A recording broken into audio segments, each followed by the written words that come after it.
I heard rumors about a video game console released in the early 90s that promised the most immersive games imaginable.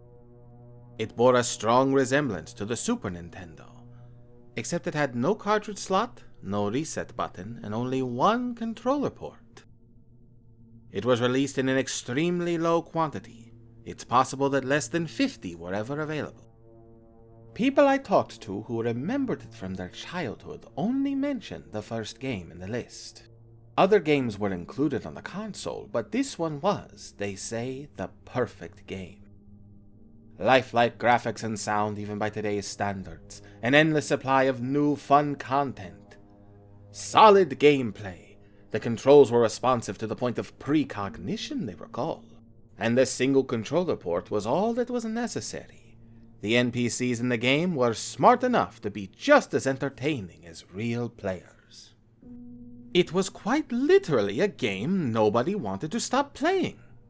And the people I interviewed all remarked somewhat bitterly that their parents forcibly dragged them away from the television set after a few days of continuous playing, and threw the console in the trash. I was intrigued by what I knew so far, so I went looking for more people who remembered this relic of gaming history. I searched high and low for anybody besides the handful of people I had already talked to, and after a month of painstaking investigation, I found 2 independent accounts. They had a much harder time remembering the specifics of the console, but I was able to jog their memory by repeating what I had in my notes. I could see their eyes light up a little, remembering the perfect game, but both of them said that's not all the game could do. They both said the interface was complete, and I inquired what exactly they meant. After a few days, apparently, the game started having a positive physiological effect. It was as if the actions done in-game were giving the player exercise, and the player was able to go without food and water, seemingly drawing sustenance through the items collected in the levels. However, after a couple days, they had played this game continuously for a week by this point. They started feeling the damage done to their in-game player character. The pain was small at first, and only a slightly forceful reminder to be more attentive. After a short while, though, it started getting intense, and the wariness of the constant action was taking its toll on them. The game was still perfect. It was better than any high you can imagine, one of them said. But it was becoming physically exhausting to play, and they couldn't tear themselves away from it. I was almost done with one level, and I was fighting a boss that used a whip, the other interviewee said. I remember the whip was a one-hit kill. I had to start the level over, but I remember the searing pain where it lashed me across my arm. He then unbuttoned the sleeve on his shirt, and I could see a scar twisting around his arm. Yeah, it was getting that bad. Both of them said their parents returned to the house 9 days into the marathon game session, forcibly dragged them away from the console and took them to the emergency room. The console was gone when they got back. Thrown away like all the others, I bet. I could not find any other people who even knew what I was talking about.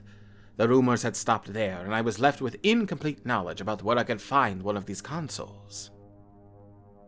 A sense of dread settled in the back of my mind, though, and I felt it was necessary to pore through newspaper archives from that period. I was trying all sorts of variations on bootleg console and an online database search.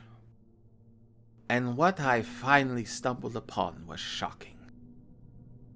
There were 15 separate instances of people found dead in their homes, sitting in front of their TVs with a bootleg-looking console hooked up to it.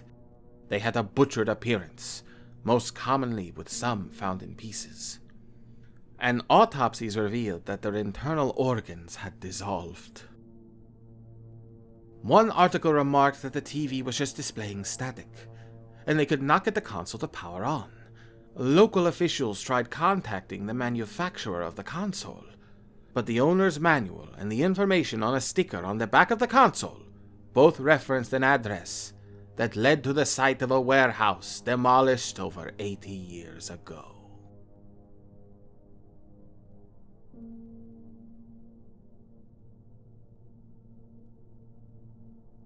So what did you think of this story? Let us know in the comments below. You can also recommend stories there as well, along with sending them to our email, boylesthecreepy@yahoo.com. Thank you for watching, and don't forget to subscribe to Whacky Puppets TV. My name is Boyles, and this has been Creepy Puppet Reads Creepypasta. Check, please.